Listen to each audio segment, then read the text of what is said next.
En primer término, vamos a estudiar la manifestación de voluntad. A ver, mientras el querer del individuo permanezca en su fuero interno, para el derecho eso es irrelevante. Y lo dije.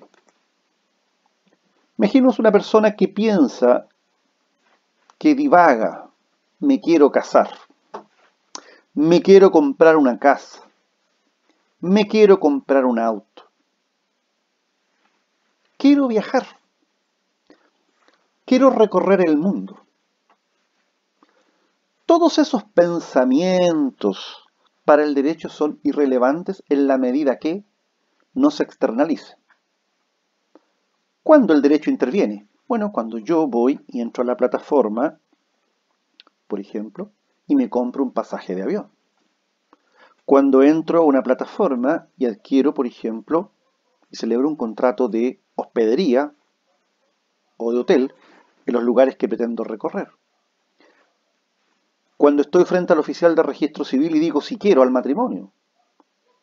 Cuando voy a la concesionaria Ferrari, por ejemplo, y yo soy Arturo Vidal, y hago el cheque por 180 millones de pesos por el último Ferrari que voy a chocar. Bueno, por lo tanto, lo que tenemos que preguntarnos es, ¿cómo se puede manifestar la voluntad? La voluntad se puede manifestar de dos grandes formas, de manera expresa o de manera tácita.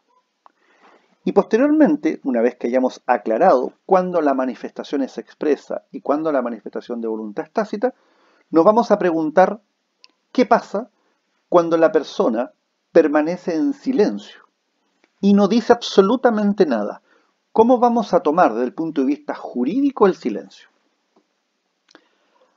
La declaración o manifestación de voluntad es expresa cuando se emplea consciente y deliberadamente a través del lenguaje hablado, del lenguaje escrito y a través del lenguaje gestual, como ocurre con el lenguaje de señas. El oficial de registro civil le va a preguntar a los contrayentes del matrimonio: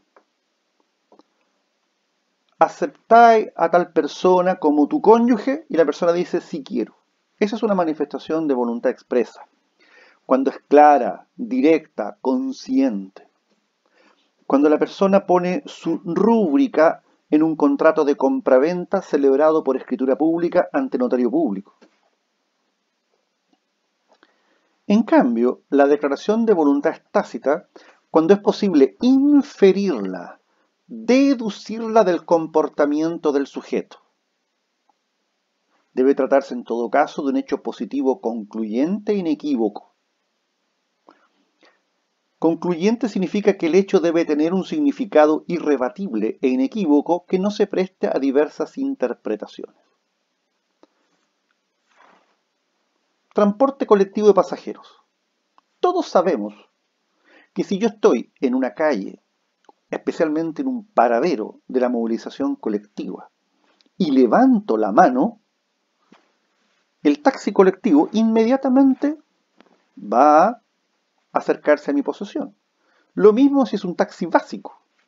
Yo no necesito gritarle, no necesito levantar un cartel. Basta con que una gesticulación corporal es entendida como manifestación tácita, porque es un hecho positivo, concluyente e inequívoco y aceptado por la costumbre. Si yo voy a un supermercado y en un carrito lo voy llenando con productos y me acerco a la caja y coloco en la cinta transportadora los productos desde el carrito a la cinta transportadora, ¿cuál es la manifestación de voluntad que estoy, externalizando? El deseo de comprar todos los productos que estaban en el carrito y que hoy día están en la cinta transportadora. Yo no necesito interactuar con la persona que está en la caja. Y pensemos más. Hoy en día hay establecimientos, supermercados o estaciones de servicio donde yo me atiendo solo. O sea, donde yo paso los productos por un escáner. Y al final previo a salir, debo pagarlos a través de algunos de los mecanismos que el sistema me permite. Yo no hablo con absolutamente nadie, pero mi comportamiento es concluyente y es inequívoco. En esos casos nosotros decimos manifestación de voluntad tácita. Se desprende, se deduce, pero cuidado, de aspectos categóricos y claros.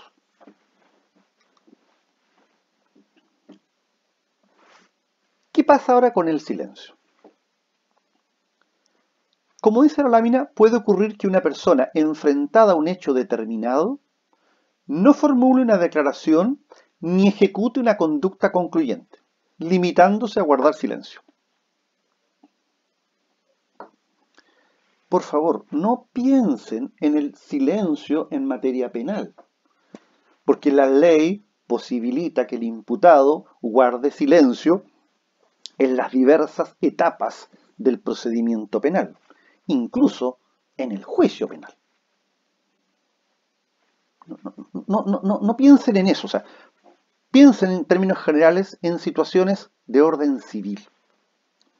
Ahora, en principio, el silencio no puede por sí mismo y por sí solo constituir una manifestación de voluntad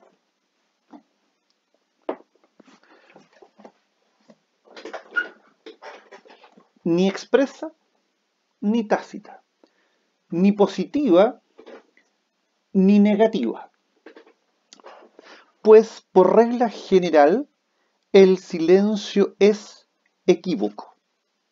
El silencio no traduce voluntad alguna. Por lo tanto, cuando una persona permanece en silencio, no podemos nosotros asumir con carácter general que esa persona ha manifestado voluntad ni en sentido positivo ni en sentido tácito. Ahora bien, esta afirmación que yo acabo de plantear tiene reconocimiento legislativo, pues el artículo 3, letra A, de la Ley sobre Protección a los Derechos de los Consumidores establece claramente que que constituyen derechos de los consumidores, la libre elección del bien o servicio. Y escuchen ahora, el silencio no constituye aceptación en los actos de consumo. ¿Qué me está diciendo entonces el legislador? Que el silencio no constituye, no es fuente de manifestación de voluntad. Sin embargo, ustedes ya deben irse acostumbrando en derecho que cada vez que hay una regla general, siempre hay por ahí excepciones. Porque si no existiesen las excepciones o no existiese la posición mayoritaria y minoritaria, definitivamente no tendría mucho sentido estudiar derecho. Todo estaría claro. Bueno, hay tres hipótesis en las cuales sí el silencio puede llegar a constituir una manifestación de voluntad. Uno, cuando lo señala la propia ley. Dos, cuando las partes lo han acordado o convenido. Y tres, cuando lo dispone un tribunal de justicia. Primero, cuando la ley le atribuye el silencio manifestación de voluntad. A veces la ley le atribuye al silencio manifestación de voluntad en sentido positivo y en otros casos le atribuye manifestación de voluntad en sentido negativo. Por favor, lean ustedes las normas de los artículos 1233 a propósito de lo que es una aceptación de una asignación testamentaria y en segundo lugar, a propósito del contrato de mandato. En un caso, en el fondo, ¿qué es lo que hace la ley? En la disyuntiva de si la persona acepta o repudia la asignación, la ley concluye un resultado. Y lo mismo pasa cuando estamos frente a una persona que, por regla general, desarrolla negocios para terceros y es enfrentada a una petición y esa persona permanece en silencio. La ley le atribuye al silencio un resultado. Cualquier duda, por favor, sobre la inteligencia e interpretación de esta norma, me lo pueden hacer saber a través de los canales que tenemos convenidos. Segundo, también el silencio puede llegar a constituir manifestación de voluntad si las partes lo han acordado. Pongan atención a lo que yo voy a decir, que en el fondo no es otra cosa que una cláusula, por ejemplo, en un contrato de arrendamiento. El plazo del arrendamiento será de 1 año a contar del día 2 de enero del año 2020, expirando en consecuencia el 1 de enero de 2021. Y ahora, plazo que se entenderá prorrogado automáticamente por periodos iguales de 1 año, a menos que alguna de las partes no desee perseverar en el contrato de arrendamiento, dándole un aviso a la otra con a lo menos 60 días de anticipación, mediante carta certificada notarial, mediante WhatsApp, mediante correo electrónico, etc. ¿Qué es lo que hubo ahí? Contrato de arrendamiento, plazo 1 año, y establecemos cláusulas prórrogas automáticas y sucesivas. Si nada decimos, el contrato sigue. ¿Qué es lo que hay ahí? Silencio como manifestación de voluntad. Y lo mismo vale si es que, por ejemplo, lo incorporamos esta cláusula en un contrato de sociedad.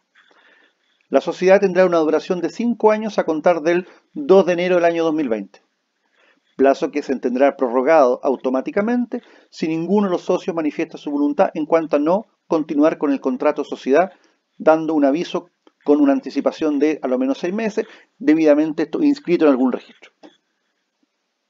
¿Qué es lo que vemos ahí? Nuevamente, silencio como manifestación de voluntad. Y finalmente, el juez le puede atribuir al silencio valor de manifestación de voluntad. Esto es lo que se conoce como el silencio circunstanciado. Aquí esto exige sí un proceso, exige un pleito y exige un fallo. Y el fallo claramente debe señalar que el silencio de una de las partes ha de ser entendido como manifestación de voluntad en uno u otro sentido. Bien.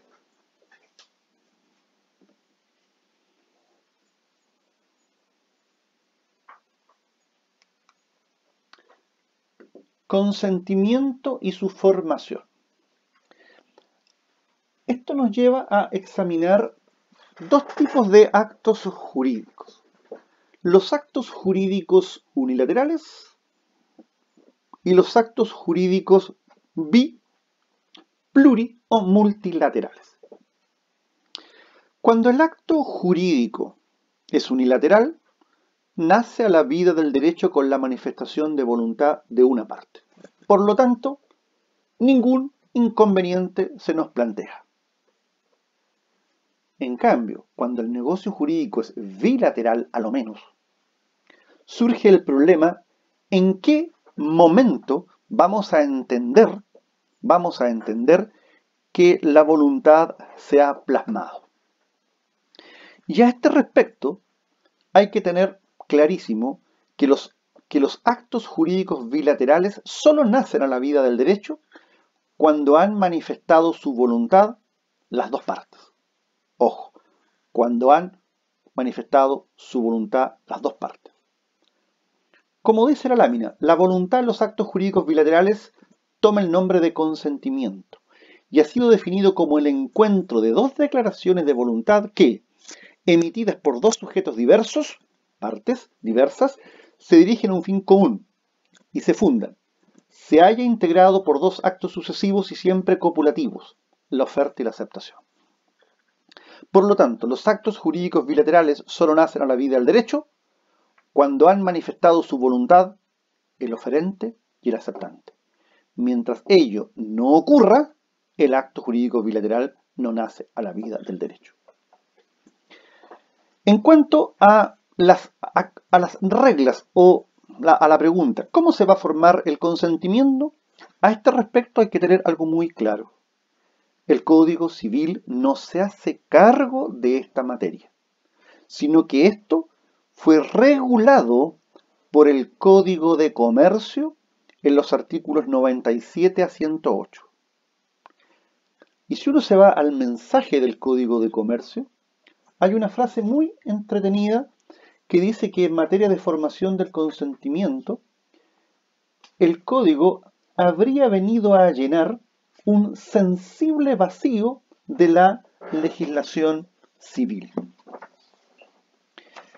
Entonces es muy importante lo anterior.